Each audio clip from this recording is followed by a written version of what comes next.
दूसरा प्रश्न, ईश्वर कैसा है?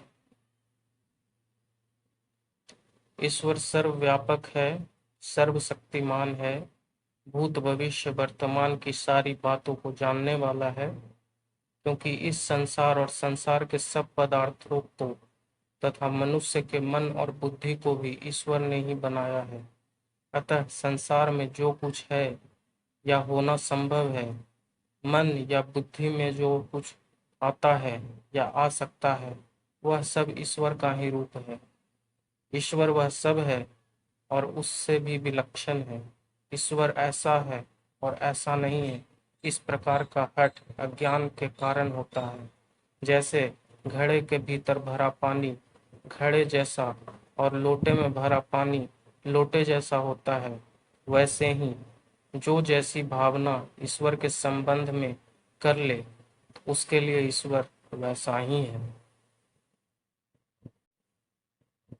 ईश्वर साकार है या निराकार?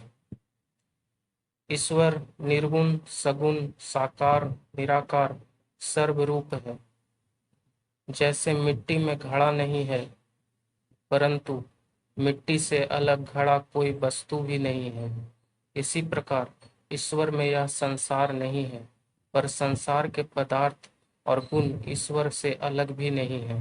ईश्वर में गुण न होते तो संसार में गुण आते ही कहाँ से, और ईश्वर में निर्गुणता न होती तो बुद्धि में निर्गुण की भावना कैसे आती। इसी प्रकार आकाश, वायु आदि निराकार और पशु पक्षी आदि साकार पदार्थ भी ईश्वर ने ही बनाए हैं। ईश्वर सर्वशक्तिमान है, अतः वह एक ही साथ निराकार और साकार दोनों है।